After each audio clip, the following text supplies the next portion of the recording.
On débute nos rencontres de ce matin dans l'esprit du Salon du Livre qui débute demain. On rencontre une auteure originaire de la région, en fait originaire de la baie, qui demeure présentement dans le Bas-Saguenay, Mme Joanne Bolduc, qui nous présente son premier roman qui s'intitule Sans encre ni voile.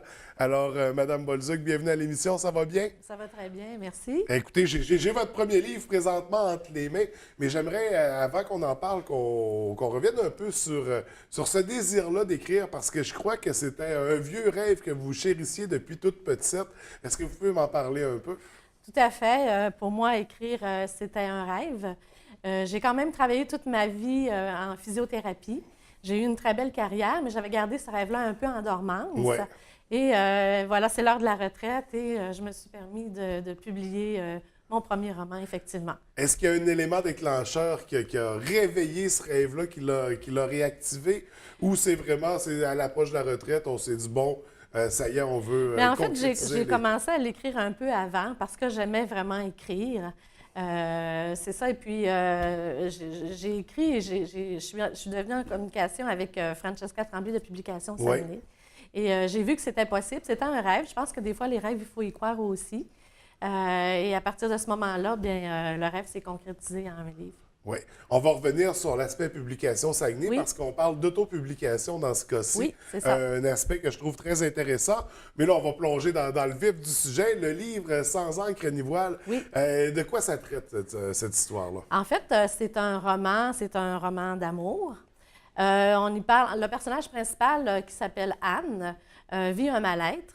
Elle va recevoir une lettre et elle va suivre la trajectoire. Elle va aller là où la lettre l'amène. Elle va faire la rencontre d'un personnage qui s'appelle Alida, qui va l'aider à faire finalement à revisiter un peu l'histoire de sa vie. C'est un peu ça. C'est un personnage qui travaille dans la santé. C'était plus facile pour moi d'écrire ça puisque j'y ai Ouais. travaillé, donc c'était facile. C'est un roman qui est axé aussi sur la nature, qui fait un peu le parallèle entre la nature et la grande ville. En gros, c'est ça. C'est une histoire d'amour, on parle puis on parle aussi de l'être humain, puisque moi, j'ai côtoyé les êtres humains avec tout ce qu'ils ont vécu tout au long de ma vie. C'était plus facile pour moi d'en parler. Alors, c'est ça.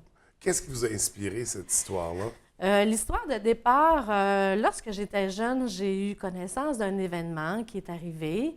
Maintenant, je vais pas plus loin parce que c'est romancé, ça a été un point de départ, puis je ne vais pas non plus réveiller ce douloureux souvenir, mais ça a été un point de départ. J'avais environ 5-6 ans lorsque j'ai eu connaissance de cet événement. Ça a été le point de départ de l'écriture, mais comme je vous dis, c'est romancé et autour de tout ça, j'ai développé des personnages. Puis ce qui est intéressant dans l'écriture, c'est quand on commence à écrire, on se rend compte que tout se développe autour, hein. On peut aller plus loin, on peut créer, parce qu'à partir, ce que je dis dans mon livre aussi, c'est qu'à partir d'un crayon et d'une feuille de papier, évidemment, on peut créer des univers. Alors, c'est comme ça que le livre a commencé. Donc, Sans encre ni voile, Oui. un premier roman, c'est un premier Oui. projet. Est-ce qu'on travaille déjà sur une suite ou une deuxième histoire différente? La suite n'est pas exclue. Cependant, présentement, je suis en train de travailler sur un autre projet. C'est autre chose. Je suis à travailler sur le projet, comme je vous dis. Évidemment, c'est ça. On va voir où ça va amener tout ça. Ça sera à surveiller.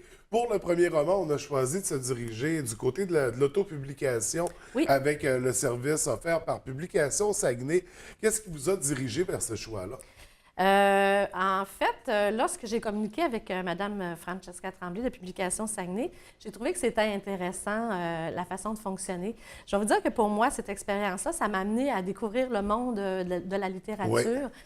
Écrire un livre, c'est une chose. Le publier, c'en est un autre. Faire en sorte que ça devienne un objet concret, c'est autre chose. Alors, avec Publications Saguenay, j'ai travaillé sur le livre, en fait, avec autant une graphiste, une reviseuse. C'est ça, c'est qu'on travaille avec des gens qui sont des professionnels. Et ça a fait découvrir aussi toute la publication du livre, autant à partir de l'ISBN, du numéro du livre, jusqu'à la promotion et la publication. Donc, pour moi, j'ai appris beaucoup à l'intérieur de cette expérience-là. J'ai appris énormément pour un premier roman. Ça a été un peu comme une école et j'ai été bien guidée, je pense. Donc, satisfaite de cette première Oui, aventure-là? oui, satisfaite. Oui, ça semble être une très belle expérience, du moins. Oh, puis c'est ça, la couverture, l'illustration, qui est-ce que... Oui, en fait, le drame, il y a un drame à l'intérieur, le point de départ. On parle d'eau et en parallèle, le personnage qui n'arrive pas, je dis qu'il y a un mal d'être, qui n'arrive pas à avoir des bons ancrages pour pouvoir aller plus loin. Alors, ça fait référence à l'eau, c'est au niveau, c'est dans les deux sens, c'est autant au niveau de l'imaginaire que du réel. De ce qui est arrivé concrètement. Et là, ce livre-là, comment on peut se le procurer? En fait, au niveau de la publication, du côté de Saint-Félix-d'Otis, au restaurant Le Perchoir et au marché de Saint-Félix, à la baie, Musée du Fjord, Magasin Général, copie du Fjord, à Sainte-Rose-du-Nord, les souvenirs du Fjord. Le bouquiniste à Chicoutimi et Marie-Laura à Jonquière ont été une belle vitrine pour moi également. Et présentement, on peut se le procurer avec la librairie en ligne, soit en allant sur le site de publication Saguenay ou avec Bouquinbec. Chez Bouquinbec, c'est facile, on commande. Et évidemment, je vais être au Salon du Livre également durant la fin de semaine. Donc, à compter de demain pour toute la tenue du Salon du Livre? Oui, non, ben en fait, je vais participer à la revue la revue littéraire d'Hydro-Québec au niveau du Salon du Livre pour les auteurs du Saguenay-Lac-Saint-Jean. Je vais faire une séance de signature samedi, le 1er octobre, de midi à 15 h et dimanche, le 2, de 14 h à 16 h. Donc, c'est l'occasion de venir vous rencontrer, venir se faire signer une copie, peut-être même s'en procurer une. Oui, si les gens passent près du stand, c'est le stand 112-113, ça va me faire plaisir de rencontrer les gens. Donc, on note le numéro, on vient vous rencontrer en fin de semaine dans le cadre du Salon du Livre et on découvre ce premier roman Sans encre ni voile.